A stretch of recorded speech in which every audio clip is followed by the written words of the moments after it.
Hi, I'm Daniel Madison. Thanks for being here. Thanks for choosing to spend your time with me when you could be doing other things. I do appreciate that.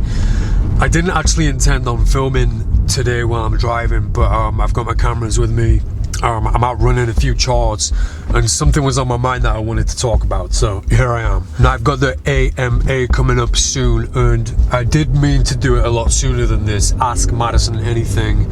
By the way, you can still ask away, ask questions in the comments section. I intended to do that video much sooner, but I'm waiting for the meet up that I'm doing on the 26th of August in Leeds, coming up in a few weeks, simply because I've got a good friend turning up and he's going to do a lot of filming, and that's one of the things that I want to film on that day. So keep your questions coming in. One of those questions has been on my mind a little bit, and it's something that I thought about over the years and always wanted to address and answer, and that is a simple question: when do you qualify as a magician? When can you officially call yourself a magician? When is it okay to say that you are a professional magician? I remember going through this in my younger years when I wanted to be a magician, when my life changed from being very deceptive to trying to make an honest living as a magician. And the question comes like, how do you qualify to be a magician? And back then for me, I thought the answer was at the Magic Circle. So I went to the Bradford Magic Circle where I met Dynamo for the first time. I went there. They invited me to be a member after the audition, and for me that was really the only way that I could consider myself to be qualified as a magician. It had some leverage, it had some weight with it, being able to say I'm a member of the Magic Circle. It wasn't until I'd done that I realized that wasn't any kind of qualification.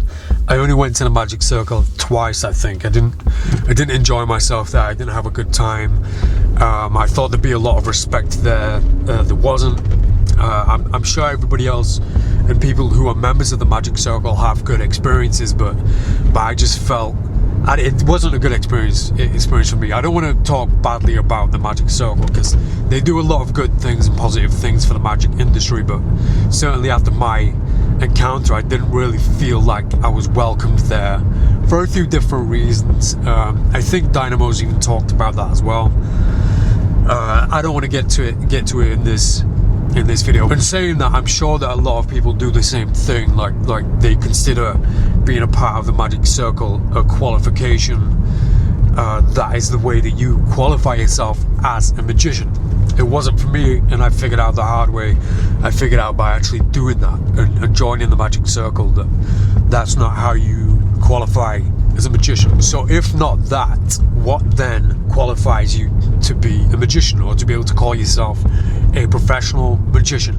And the truth is, the real answer to that is there is no qualification. There's nothing that can stop anybody on this planet calling themselves a professional magician and that being acceptable and that being accepted. The way it works, I've found over the years, is as long as you're good enough and as long as the audience thinks you're good enough, let's say you're good enough to get bookings, you're good enough to be booked and hired as a working magician, that's enough of a qualification. Now, there's a few problems with that. Anybody who's not a magician can go out there and pick up a few trick decks and learn, let's say, an invisible deck or a Svengali deck. They can learn how to do it overnight. They can get booked to perform professional magician, let's say for a wedding, for example. They can turn up the next day and do a 10-minute routine with a Svengali deck and with an invisible deck. I'm not saying it's going to be a great routine or a great performance, but if the audience responds and the audience reacts with, oh my god, wow, how did he do it? There's this misconception that then qualifies the person to being a magician, a professional magician, and it's a shame that that's how it works and that's how it can work, but it's the truth. Somebody can learn an invisible deck, they can go perform that for somebody on the streets or at a party or an event, and then they can be qualified, they can be considered to be a qualified professional magician. So there's no line really, there's no kind of, and there's certainly no official qualification to to fairly tell people to fairly call yourself a magician. And it's a weird thing. It's such a weird thing. So the real answer to it is you don't have to be of any level, of any standard, to be able to call yourself a magician. In fact, it's one of the problems in the industry is that it's full of professional magicians who are no good because of that reason. A lot of people learn a few tricks and learn that they can go out and amaze people with these tricks, therefore they are magicians, and that's okay, that's fair, and I guess you're the only one who's going to suffer for that. And what's unfair, I guess, is that people like that don't suffer for that. They don't pay the price for that. Maybe they do over a long period of time, but you can learn a trick overnight, go perform it at an event the next day, and all of a sudden, hey ho, you're a magician. So then it comes down to self-judgment and self-qualification. It's up to you to decide whether you're good enough to go out and perform and go out and call yourself a professional magician.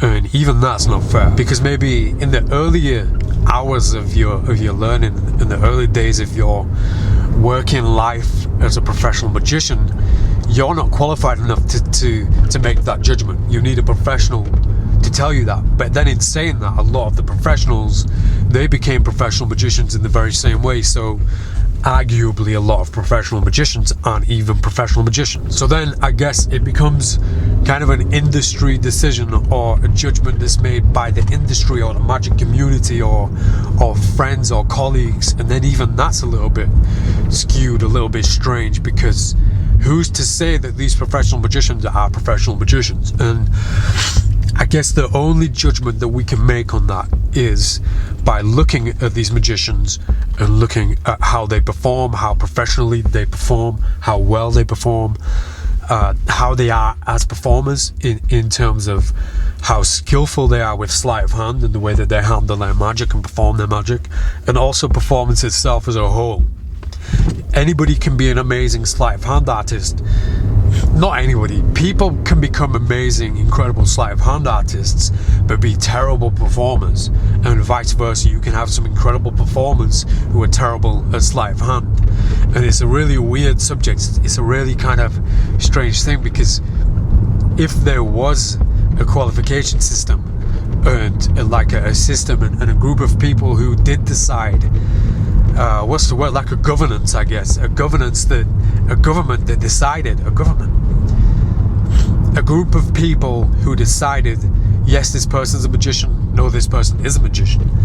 If that happened, then you've got to kind of question how qualified and what right those people have to make that decision. So it's all internal, and it's all down to the self, it's all down to the individual, and it's kind of a very tricky moral situation where you have to be so honest with yourself in making that judgment, in making that call. Can you fairly call yourself a professional magician, and are you going to be fair when it comes to that? Now, on the other side of that, you have the other people who are incredible with sleight of hand, who are incredible with magic, and who are incredible performers, but they suffer with confidence. So they don't put themselves out there, they don't make themselves professional magicians, and they don't believe that they're even qualified to call themselves professional magicians. And I know a few people like that, and they are a testament to the art. I think we should be so harsh on ourselves when we're trying to be magicians that we don't even qualify ourselves when at the right time. We wait until late and we push ourselves further and further, and we're harsh and we're so tough on ourselves that by the time that we do eventually qualify ourselves as magicians, we are actually experts. I'm kind of rambling because although I have those weird specific ideas on the subject, I don't know what's right and wrong. I only know what I think. I think we have to be very harsh on ourselves, not on other people. Nobody's really qualified to judge other people. We have to be harsh on ourselves. We have to be tough on ourselves. Don't qualify yourself as a magician until you have been brutally honest with yourself. It's unfair on you, it's unfair on your audience, and it's certainly unfair on magic as an art form and the industry, I guess. It's unfair that if you're not qualified, and if you're not ready, and if you're not good enough, and you enter this world and say that you're a professional magician, the weight that you're carrying on your shoulders that you may not even feel at that moment, you're representing an art form, you're representing an entire world and industry. So it's not fair if you're not good enough and you're not ready. It's not fair on that world and that art form and that industry for you to call yourself a magician. And again, this is just my open opinion as I'm just kind of babbling, driving to do some chores. I thought I'd turn my camera on. I might have dug a big hole for myself, but I'm certainly interested in what you think and what you feel, and if you agree with me. And I don't know, like, if you're a magician, if you're watching this and you're a magician, how did you qualify? How did you consider yourself qualified? Because for me, I was tough on myself, I guess. I mean, it happened for me really quickly. As soon as I entered the magic world, I was performing straight away, and that's because I considered myself an expert with sleight of hand, and little did I know it until that point, I'm a performer, and that's when I discovered that's what I was kind of built for and made to do. So I felt right, and I felt like if I was representing the magic industry, the magic world, and this new form of art, that I was representing that, and I knew that I had to be good. And I looked at my peers, and I looked at people like who I looked up to, and there were very few. There was, in fact, it was pretty much just David Blaine. I looked up to him and thought, would he be proud of me as a representative of his art form?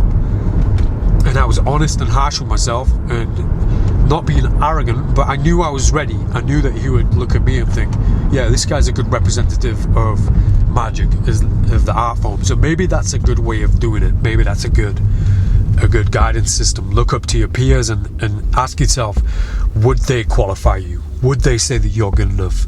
And maybe you're in a position to reach out to those people, to your peers, to reach out to them and even ask them, am I good enough to be qualified as a magician? So I'm interested, how did you qualify yourself? How did you become qualified?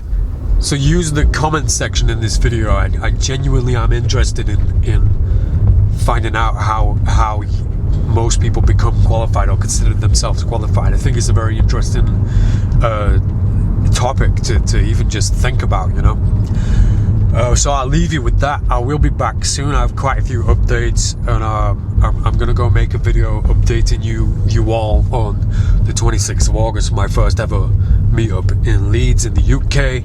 More news about that soon. Right now I'm gonna leave you to it. I'm Madison. Thank you for your time. Thanks. See you next time.